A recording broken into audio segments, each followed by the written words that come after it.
Hello friends. तो आज हम एक नया टॉपिक शुरू करने जा रहे हैं, रिलेशन। तो अभी रिलेशन होता क्या है? रिलेशन होता है, relation is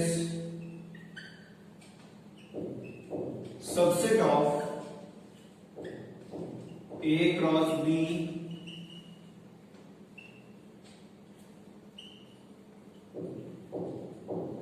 which follows a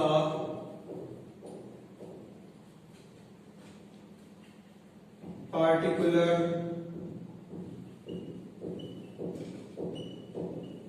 condition or relation। आपने अपनी प्रीवियस क्लासेस में पढ़ा होगा कि A और B अगर दो सबसेट हैं तो उनका A क्रॉस B कैसे फाइंड करते हैं, और आपने एक और टर्म पढ़ा होगा सबसेट, कि सबसेट क्या होता है। तो जो A क्रॉस B का जो सबसेट होता है उसी को हम रिलेशन कहते हैं। ये इसकी डेफिनेशन हो गई। अब हम इसको लिखते कैसे हैं? तो हम इसको ऐसे लिखते हैं, R from A to B। R is defined from A to B, और अगर हम डेफिनेशन के हिसाब से देखें तो इसको ऐसे भी लिखा जाता है कि R is subset of A cross B। ये दोनों सेम चीज हैं। अगर आपको एग्जाम में इन दोनों में से कोई भी एक चीज लिखी मिल जाए तो इसका मतलब आपको A और B सेट गिवन होंगे और उनमें जैसे आपको रिलेशन डिफाइन करना होगा। तो अगर आपको एग्जाम में ये चीजें कहीं पर लिखी मिल जाए, इन दोनों में से कोई भी एक चीज, तो आपको वहां पर रिलेशन को ही डिफाइन करना है। तो चलिए अब हम एक एग्जांपल ले लेते हैं। एग्जांपल में आपने लिया A इज इक्वल्स टू 1 2 3, और आपने ले लिया B इज इक्वल्स टू 4 5 6। अब आपको यहां पर रिलेशन ऐसे डिफाइन करना है, R is equals to A comma B such that A square is greater than equal to B,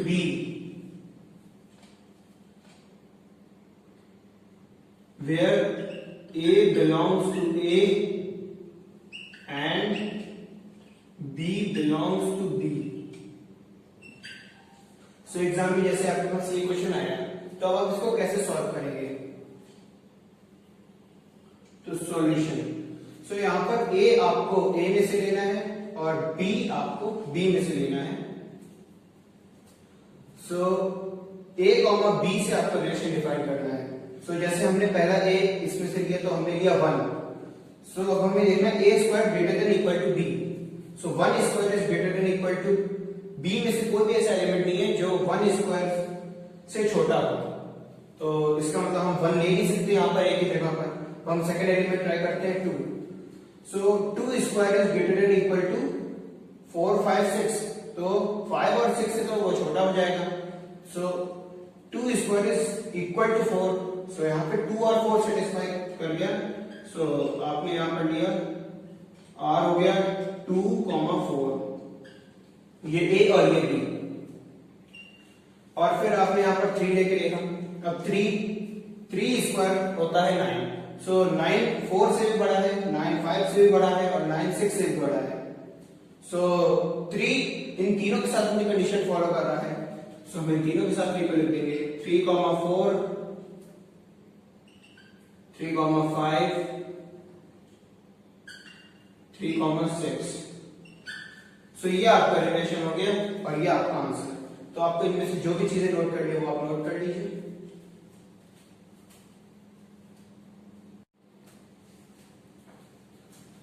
जैसे अब आपको इसी क्वेश्चन में पूछ लिया जाए कि ये जो आपका रिलेशन आया इसकी डोमेन और रेंज क्या होगी। आपको पता है कि डोमेन क्या होता है? डोमेन होता है x की वैल्यू। x की वैल्यूज क्या क्या है?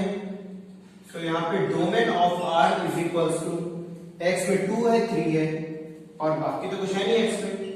हम इसको लिख देंगे 2, 3। ये हो गया आपका डोमेन। और आपको पूछा जाए कि इसकी रेंज क्या है? रेंज हो गया 4, 5 और 6। आपकी रेंज हो गई R ऑफ R।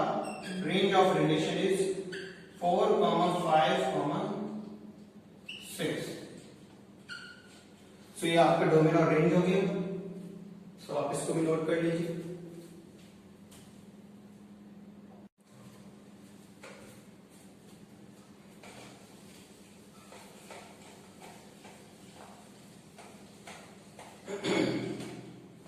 सो अगर आप कोई भी बुक या फिर पैकेज फॉलो करते हैं तो उसमें आपको ऐसे बहुत सारे क्वेश्चंस मिल जाएंगे।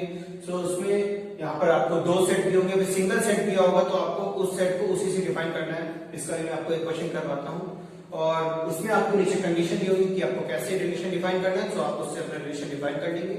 सो हम जैसे एक और क्वेश्चन देखते हैं। Question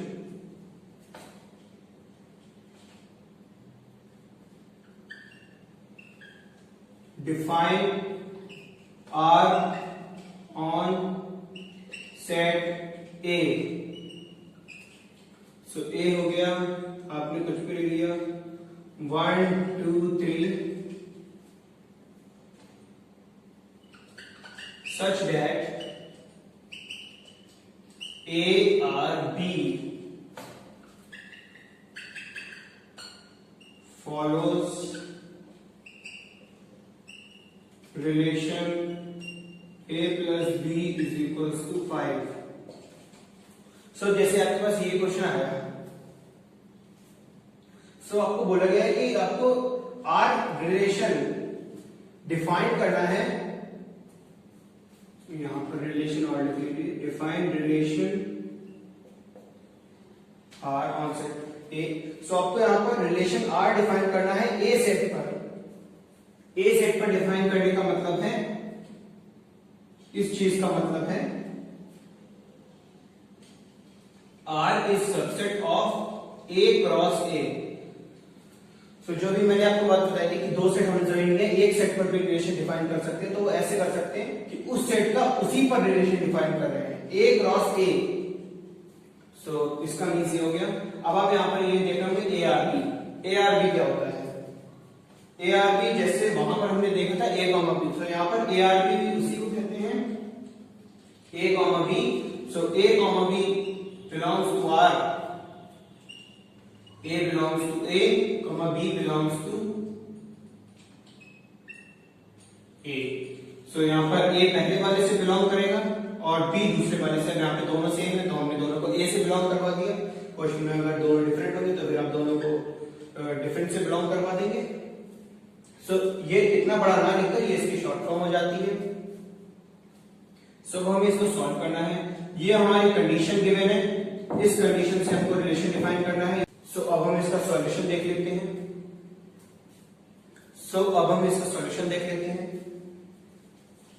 solution. सो आपने यहां पर लिया R इज इक्वल टू, अब आपने देखा यहां पर 1 और 2 लिया, 1 + 2 3, ये सेटिस्फाई नहीं कर रहा क्योंकि आपको 1 प्लस मतलब A प्लस B को 5 लाना है। सो 1 + 2 सेटिस्फाई नहीं करेगा। अब आपने 1 और 3 लेके देखा, 1 + 3 4, ये भी सेटिस्फाई नहीं कर रहा। अब आपने 2 और 3 लेके देखा, 2 + 3 5, ये सेटिस्फाई कर रहा है। सो इसका मतलब आपके पास 2 और 3 आ गया। अब आप इसका अपोजिट भी लीजिए क्योंकि सेट में तो 2, 3 और 3, 2 का अलग मीनिंग होता है। सो 3, 2 भी इसको सेटिस्फाई करेगा। सो बस इतना सा आपका आंसर हो गया। सो अब आप इसको भी नोट कर लीजिए और अगर आपको कोई डाउट हो तो आप कमेंट बॉक्स में नीचे लिख दीजिए, मैं आपका जवाब जरूर दे दूंगा। सो जैसे आपसे बोला जाए कि आप इस सेट का भी डोमेन और रेंज निकालिए। सो अब हमने यहाँ पे लिखा domain of R is equals to, ये हो गया 2, 3। तो 2 और 3 इसके डोमेन में आ गए और वो आपने इसकी रेंज लिखी, range of relation is equals to 3 और 2। सो 3, 2 इसमें भी आ गए। सो ये आपका आंसर डोमेन और रेंज इसके हो गए। सो इसको भी आप नोट कर लीजिए।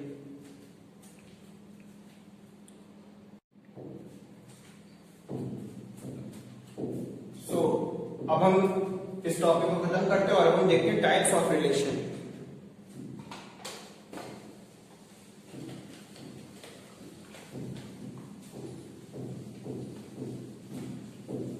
सो ये रिलेशन होते कितने टाइप के हैं?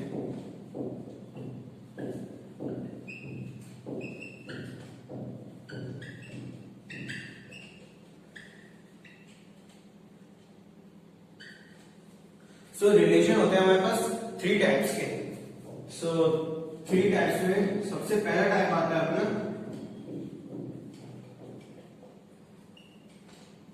रेफ्लेक्सिव रिलेशन।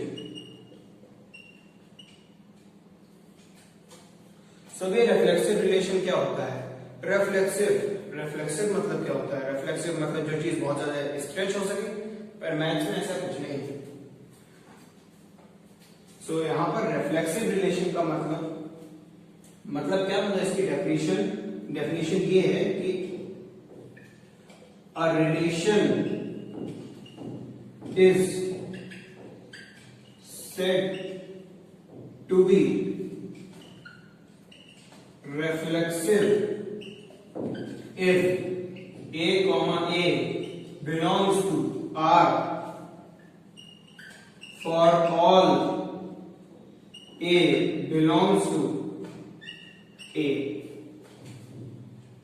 तो यहां पर a आपको सेट है जो आपको क्वेश्चन में दिया होगा, सेट ये आपको गिवन होगा। सो a उसके सारे के सारे एलिमेंट्स को हमने a बोल दिया, एक वेरिएबल ले लिया।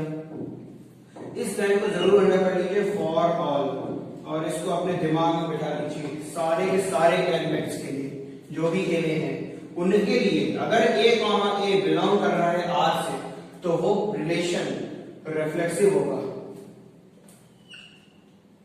सो ये इसकी डेफिनेशन, इस डेफिनेशन को आप नोट कर लीजिए।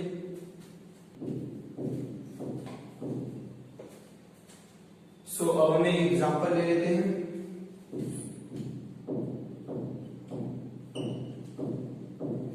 एग्जाम्पल आपने लिया, रिलेशन को आपने डिफाइन किया 1, 2, 3 से 1, 2, 3 पर। सो अगर आपको a, b नहीं, आपको ऐसे भी सेट दिए हो सकते हैं, डायरेक्ट सेट लिख दिए, और आपको रिलेशन डिफाइन करना है a, b। So a greater than equal to b such that a greater than equal to b, a comma b belongs to given set। अब वो सेट आपको जैसे गिवन होगा वहां क्वेश्चन में होगा। सो आपको रिलेशन ऐसे डिफाइन करना है कि a is greater than equal to b। सो अगर हम इसका रिलेशन लिखें सॉल्यूशन, सो आपका R क्या हो गया? A आपने इसमें से लिया, आपने लिया 1, अब B आपको इसमें से लिया 1। So 1 is greater than equal to 1।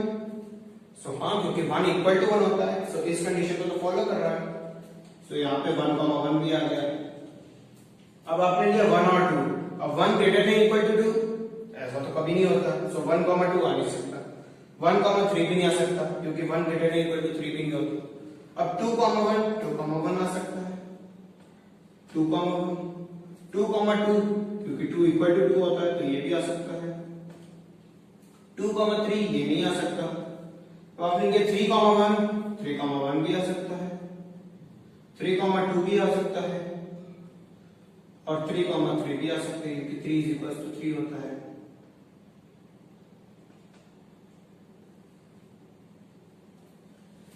सो ये आपका रिलेशन बन गया।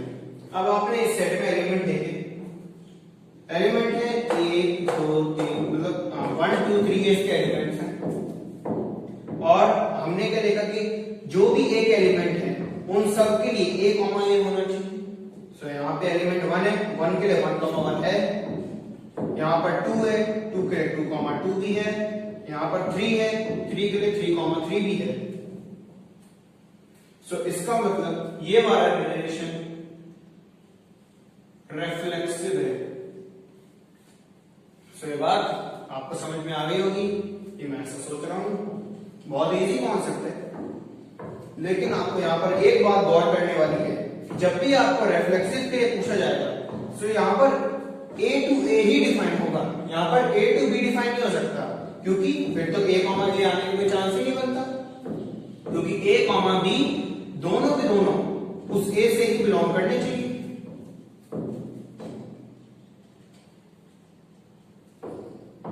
सो इसको भी आप नोट कर लीजिए।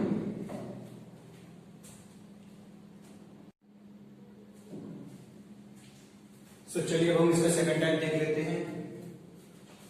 सो सेकंड टाइप है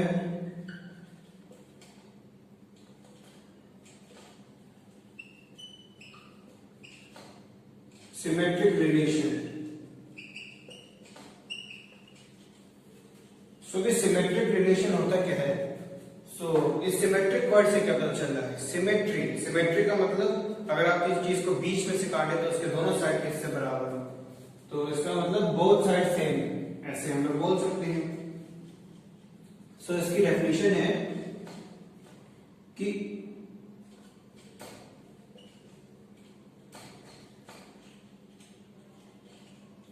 a relation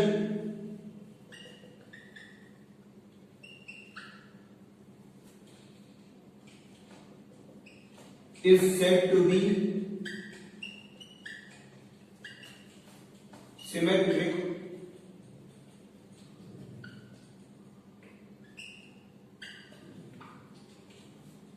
if A comma B belongs to R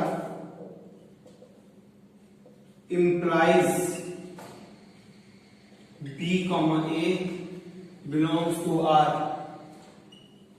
where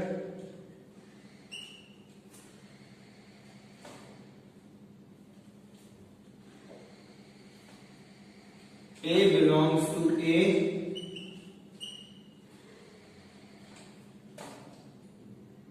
and A comma B belongs to A। सो ये हो गई इसकी definition.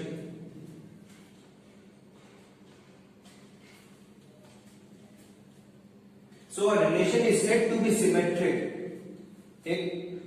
If A comma B belongs to R, मतलब अगर A comma B जो R से belong कर रहा है वो ये इंप्लाई करता है कि B comma A भी R से बिलोंग कर रहा है। सो अगर हम बोले कि R है, R में कोई भी एक उसका एलिमेंट जैसे अपने लिए 2,1 अगर R से बिलोंग कर रहा है तो 1,2 को भी R से बिलोंग करना चाहिए और 2,1 दोनों के दोनों A से बिलोंग करने चाहिए। ठीक है, अगर 2,1 A के एलिमेंट्स हैं और R A to A का रिलेशन है, सो अगर 2,1 R से बिलोंग कर रहा है सो 1,2 भी R से बिलोंग करना चाहिए। सो ये तो बहुत इजी कॉन्सेप्ट है, सो आप लोगों को समझ में आ गया होगा। सो आप इस डेफिनेशन को नोट कर लीजिए।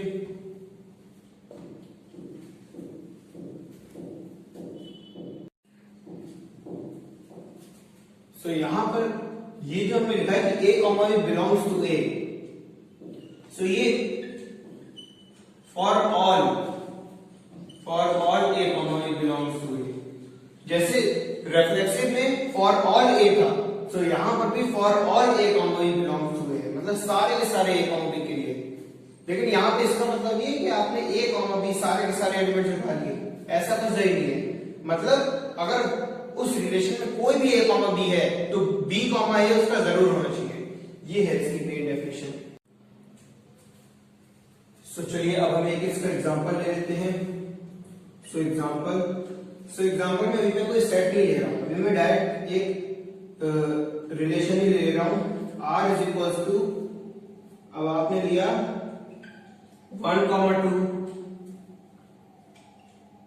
2,3 3,2 2,1। सभी आप देखिए क्या ये सिमेट्रिक है? सो चलिए इसको देख लेते हैं। 1 2 है, सो A कॉमा B है, सो B कॉमा A होना चाहिए, तो 2 1 भी है। अब सबके लिए होना चाहिए for all A comma B, जितने भी A कॉमा B से दिए हुए हैं। सो आपने लिया 2,3,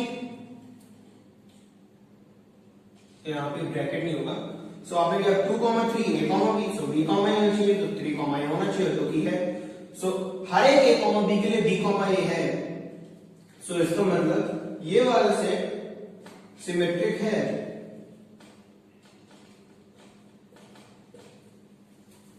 सो ये तो बहुत ही कमाल की चीज है। सो आप इस एग्जांपल को नोट कर लीजिए, फिर हम और एग्जांपल देखते हैं।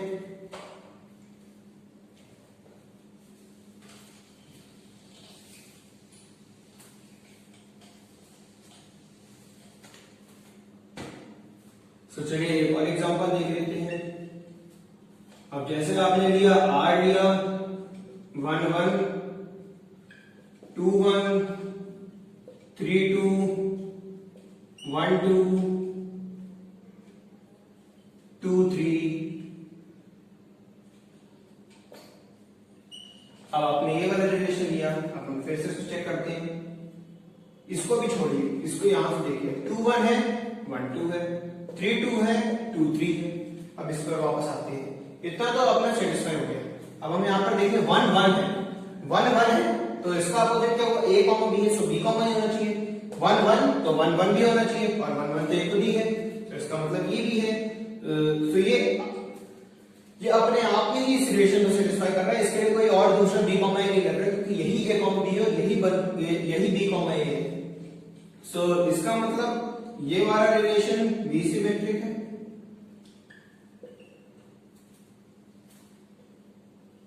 अब एक और एग्जांपल देख लेते हैं। r हमने लिया 2 1 1 2 3 1 4 2 2 4।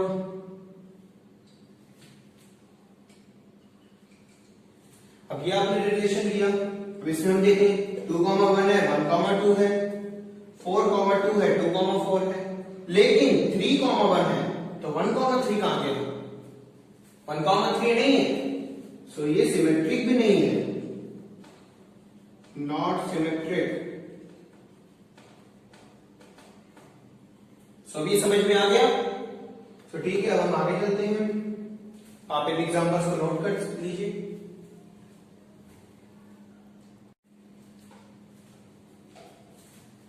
तो चलिए अब हम इसका थर्ड टाइप देख लेते हैं, टाइप्स ऑफ रिलेशन की। सो रिलेशन का थर्ड टाइप क्या है? रिलेशन का थर्ड टाइप है, बहुत ही कमाल का टाइप है और सबसे ज्यादा बच्चे इसी टाइप में कंफ्यूज होते हैं।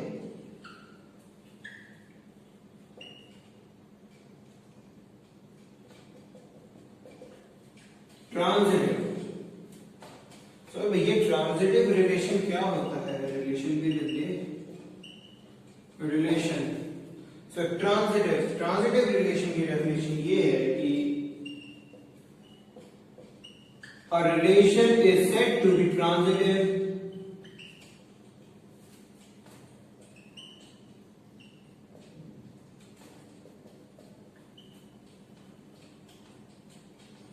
if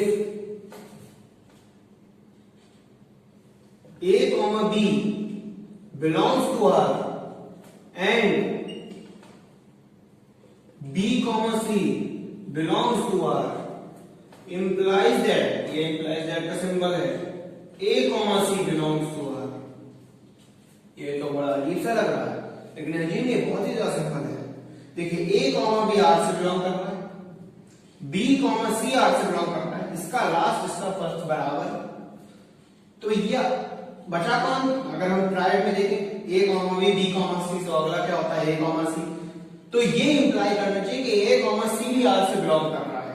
अगर ऐसा हो गया, for all a b c belongs to a कोई सेट है, ये फॉर ऑल का सिंबल है। फॉर ऑल इसी के बाद लिखा हुआ है, वो स्पेस तो मैं ऐसे नीचे लिख दिया, for all a b c belongs to a। ये तीनों के एलिमेंट्स a पे बिलोंग करने चाहिए। तो इसका मतलब क्या हुआ? इसका मतलब यहां पर फॉर ऑल ये नहीं दिखा रहा कि a b c सारे के सारे एक एलिमेंट्स आ जाए, नहीं, जितने रिलेशन में एलिमेंट्स हैं वो सारे के सारे एलिमेंट्स इसको सेटिस्फाई करने चाहिए।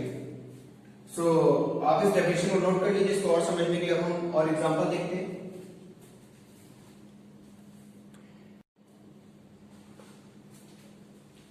तो चलिए अब हम एक बहुत ही ज्यादा इजी सा एग्जांपल देख लेते हैं। एग्जाम्पल, आपको आर कुछ भी गिवन है, आपको आर गिवन है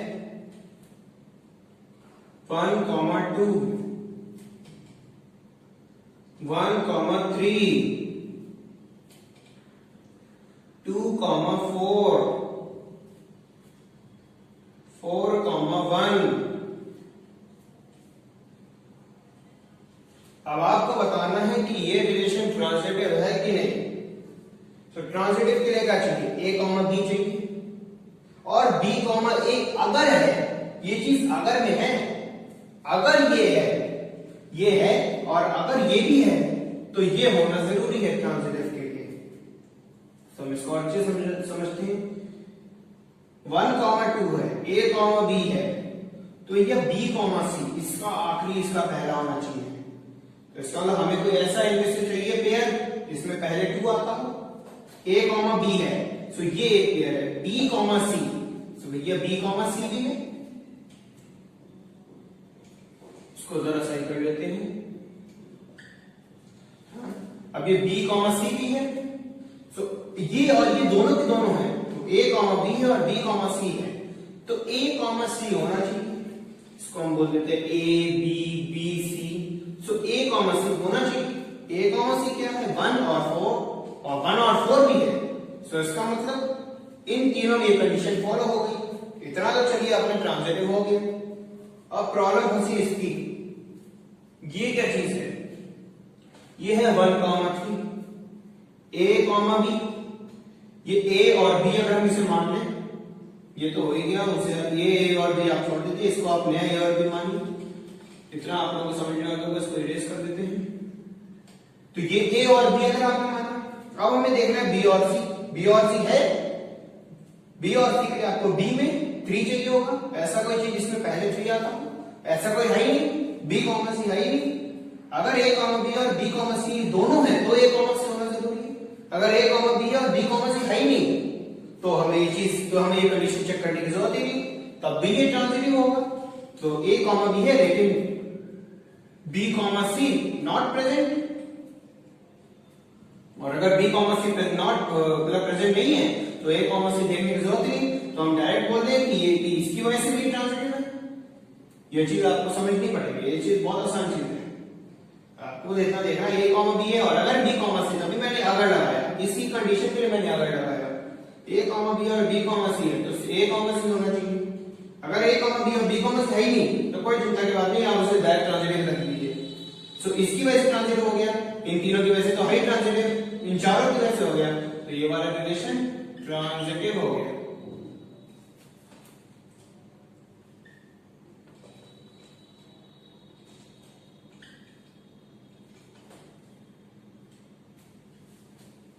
ओके, तो आप इस एग्जांपल को नोट कर लीजिए और एग्जांपल देखते हैं।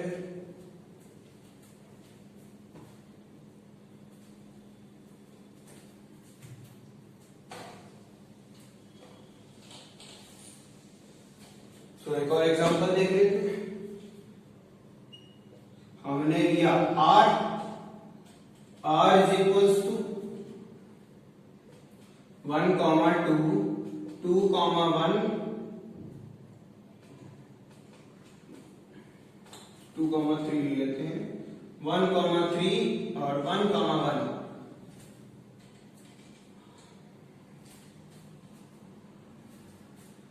अब हमने देखा कि 1,2 है, 2,3 है, ए कॉमा बी है, बी कॉमा सी है, तो ए कॉमा सी हो जाए, तो 1,3 है। इतने कंडीशन फॉलो कर दी। अब और हमने क्या देखा, और हमने देखा यहाँ पे एक लौता बचा 1,1। अब हम इसको देखें, ए कॉमा बी है, तो ये ए कॉमा बी तो है ही, इसके साथ किसका रिलेशन बन रहा है, 1,1 ए कॉमा बी। अब बी कॉमा सी कहां है, बी कॉमा सी ये है, बी कॉमा सी ये 1,2। अब आपको इसके लिए क्या चाहिए, ए कॉमा सी, ए कॉमा सी, ए कौन सी कौन, ए है 1, सी है 2, तो ए कॉमा सी कौन, ए कॉमा सी को 1,2, सो 1,2 ये भी है, तो ये ए कॉमा सी भी हो गया। सो इन तीनों की वजह से ये रिलेशन ट्रांजिटिव था, और अब इन दोनों की वजह से भी रिलेशन ट्रांजिटिव है। ए कॉमा बी, बी कॉमा सी, ए कॉमा सी, ए कॉमा बी, बी कॉमा सी, ए कॉमा सी, यही। तो इसका मतलब ये पूरा का पूरा भी ट्रांजिटिव है।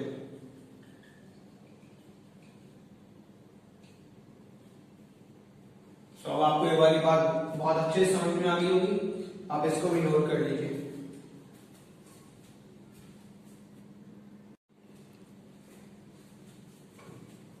तो चलिए अब हमने क्या देखा, हमने देखा कि रिलेशन के टोटल 3 टाइप होते हैं। सो ये जो हमने 3 टाइप देखे ये बोर्ड के लिए देखे, ये बोर्ड एग्जाम्स के लिए। अब एक और टाइप होता है 4th टाइप, ये बोर्ड एग्जाम में आ भी सकता है नहीं भी आ सकता है, वैसे ज्यादातर तो वो नहीं आता है, वो एनसीईआरटी में टाइप के साथ नहीं दिया गया है, वो फंक्शन चैप्टर में अलग से दिया गया है, लेकिन ये जेईई मेंस और जेईई एडवांस में आता है। सो ये है आइडेंटिटी रिलेशन।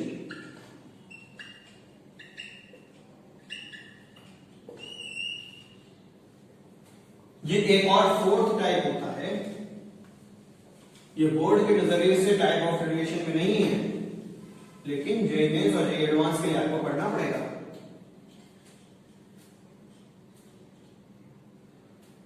सो आइडेंटिटी रिलेशन क्या होता है?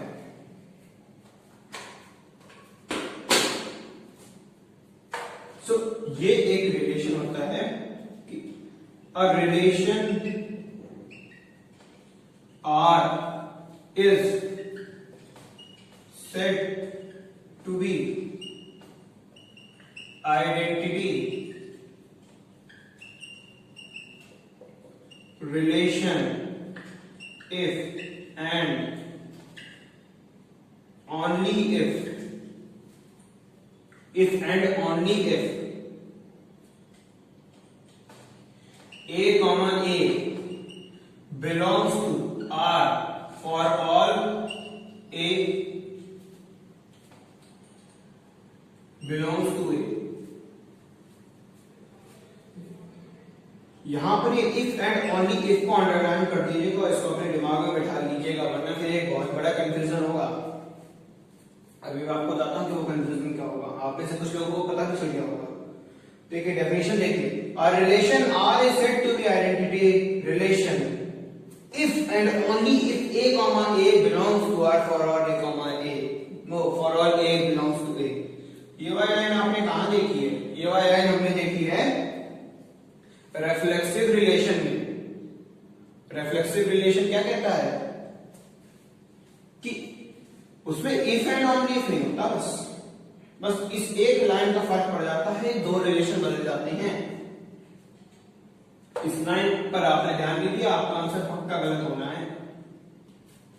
अब ये देखिए आइडेंटिटी रिलेशन में इफ एंड ओनली इफ लग जाता है। ये क्यों लग जाता है?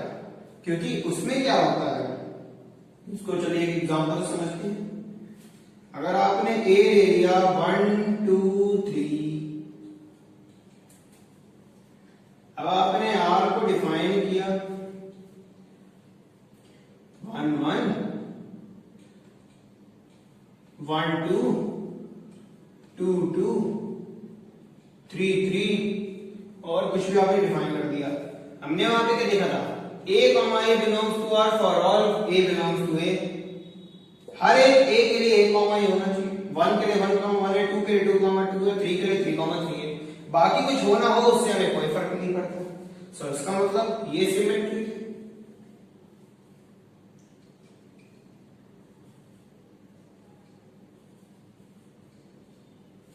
तो ये बात तो सही है भैया, क्योंकि हमें बाकी चीजों से कोई मतलब ही नहीं, हमें तो सिर्फ इतनी लाइन से मतलब। लेकिन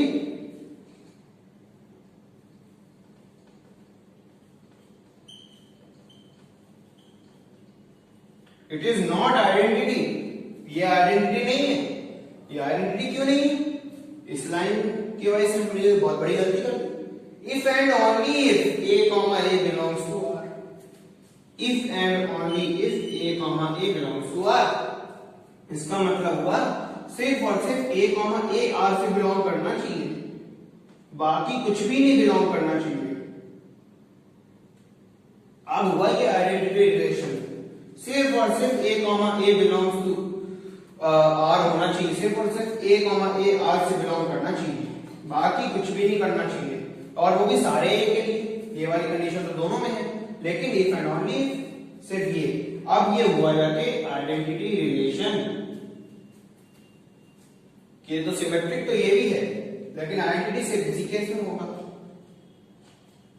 सो आप इस एग्जांपल को नोट कर लीजिए, इसके अंदर बहुत डार्क अंडरलाइन कर लीजिए, इसको अपने दिमाग में बैठा लीजिए, ठीक है।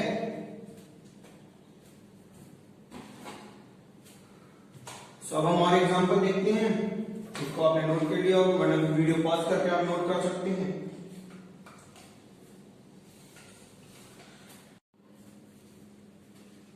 तो चलिए अब हम एक और एग्जांपल देख लेते हैं।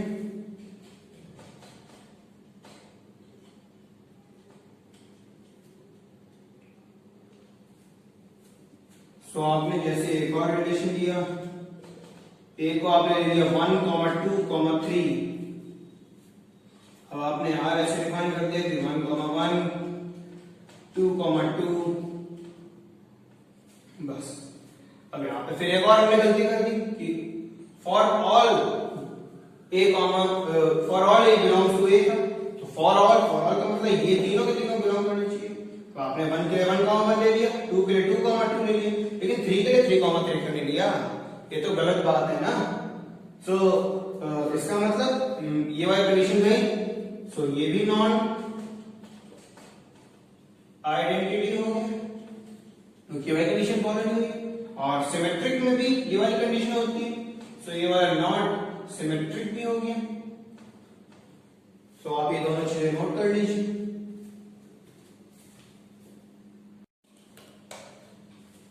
सो हमने ये चीज देख ली, हमने इसके टाइप देख लिए। सो अब एक बहुत महान चीज आती है, अब आती है एक बहुत तगड़ी चीज जिसको हम कहते हैं इक्विवेलेंस रिलेशन। सो अभी इक्विवेलेंस रिलेशन क्या होता है? इक्विवेलेंस रिलेशन को लोग रिलेशन का टाइप भी कहते हैं, कुछ लोग रिलेशन का टाइप नहीं कहते, कुछ लोग बस बोलते हैं कि एक मिक्सचर है रिलेशन का। आपको जो समझ में है वैसे आप कर लीजिए, लेकिन मैं इसको फिर टाइप के तरीके से लिखता हूं, मैं तो इसको टाइप ही समझता हूं। तो देखिए इक्विवेलेंस क्या होता है? इक्विवेलेंस मींस बहुत सारी चीजों के बीच में, मतलब बहुत सारी चीजों को इक्वल अमाउंट में बांट देना, या फिर 2-3 चीजों के बीच में इक्वालिटी लाना, या 2-3 चीजों को इकट्ठा करके रख देना। सो ये इकट्ठा करने वाला काम करता है ये वाला सेट, मतलब ये वाला रिलेशन। ये वाला रिलेशन क्या करता है? अ रिलेशन, बहुत ही ज्यादा आसान डेफिनेशन है, is said to be equivalent if that relation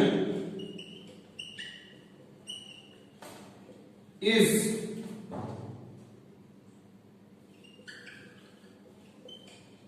symmetric, reflexive and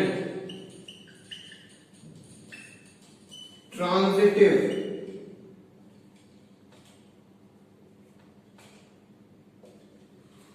okay, so इसका मतलब हुआ कि अगर एक रिलेशन सिमेट्रिक भी है, रिफ्लेक्सिव भी है और ट्रांजिटिव भी है, तो हम उसको इक्विवेलेंस रिलेशन कहेंगे।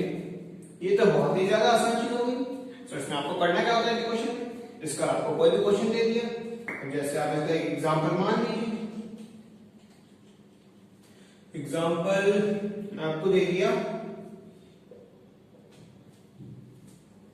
ये आपको दे दिया भाई अपना पुराना एग्जांपल, सबसे महान एग्जांपल, सबसे इजी एग्जांपल ये रहता है 1, 2, 3, सब कुछ इसमें कवर हो जाता है। अब आपने इसका रिलेशन, आपको रिलेशन ये दिया हुआ है, रिलेशन डिफाइन कैसे किया जा सकता है क्वेश्चन में, वो आपको क्वेश्चन में देखना पड़ेगा, उसके हिसाब से आपने रिलेशन बनाई, उसके बाद उसको सॉल्व कीजिए। लेकिन मैं डायरेक्ट एक रिलेशन बना के दे दे रहा हूं, ऐसे ही कुछ भी ऑर्डिनरी रिलेशन मैं दे दे रहा हूं 1, 2, 3, 1, 2,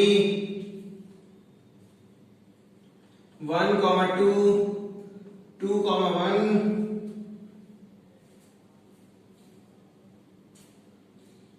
और 3,2 नहीं, ये ज्यादा हो जाएगा, बस इतना ही दे देता हूं, ये 3 लग रहा है, ये कर्ली ब्रैकेट है। सो ये जैसे आपको अभी रिलेशन दिया है, अब आपको ये बताना है कि इक्विवेलेंस रिलेशन है कि नहीं। सो आपको ऐसे ऑप्शन दिए जाएंगे कि ए को दे दिया, मतलब ये ऑप्शन हो गया, अगर जेई में आया, बोर्ड में भी ऑप्शन हो सकते हैं, 20 नंबर के क्वेश्चन आते हैं ऑप्शन की। सो आपको यहां पर दे दिया, ए दे दिया रिफ्लेक्सिव, बी दे दिया सिमेट्रिक, सी दे दिया ट्रांजिटिव और डी दे दिया इक्विवेलेंस। तो ये हो गए। अब ये आपको ऑप्शन दे दिया, आपको बताना है ये वाला रिलेशन इनमें से कौन सा है। अब आपने इसको चेक किया, आपने इससे पहले देखा रिफ्लेक्सिव है कि नहीं, हर एक के लिए 1 1 2 2 3 3, हर एक के लिए ए कॉमा है, रिफ्लेक्सिव है, ये चीज सही।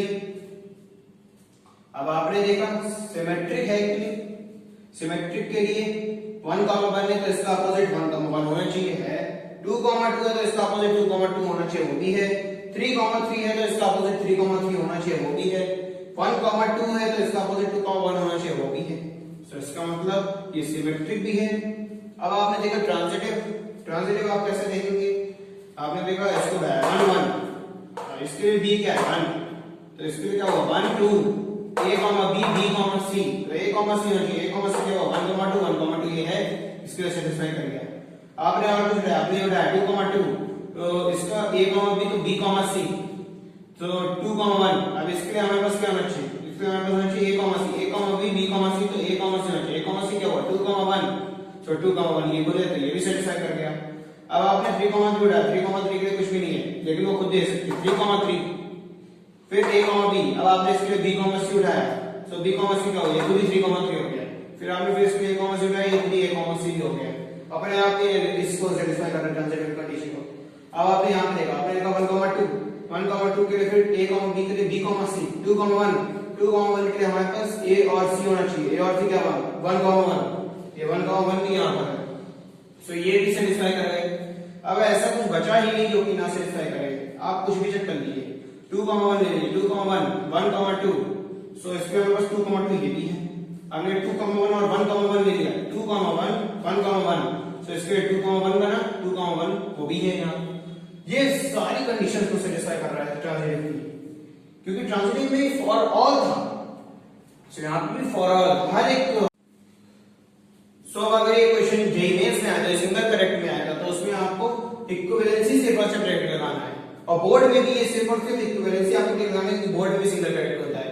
लेकिन अगर ये क्वेश्चन जेईई एडवांस में आया तो आपको रेफ्लेक्सिव, सिमेट्रिक, ट्रांजिटिव, इक्विवेलेंस चारों को टिक लगाना है, तभी आपको +4 मिलेगा। ओके, क्योंकि जेईई एडवांस में आते हैं मल्टी करेक्ट क्वेश्चन, तो उसमें मल्टी करेक्ट के लिए सारे ऑप्शन आपके टिक होने चाहिए, वरना फिर आपको +1 +2 +3 में सेंटेंस चुनना पड़ेगा, और अगर आपको +4 चाहिए तो फिर आपको चारों पे टिक लगाना पड़ेगा, ये कंडीशन है। ओके, सो वैसे जेईई एडवांस में इतना इजी आना नहीं वाला, जेईई मेंस में इसके बहुत कम चांस रहते हैं, बस बोर्ड में इतना इजी आएगा। तो आज की क्लास यहीं पे खत्म होती है। सो अब हम अगली क्लास में इनवर्स पढ़ेंगे। ओके, और फिर मैं फंक्शन अगली क्लास में भी स्टार्ट कर दूंगा, और जैसे अब आपने सुना होगा कि ये सिलेबस सीबीएसई का रिड्यूस हो गया, तो मैं अगली क्लास पढ़ाऊंगा, उसमें भी जो सीबीएसई सिलेबस में होगा मैं सिर्फ उतना ही पढ़ाऊंगा। सो आज के लिए थैंक यू।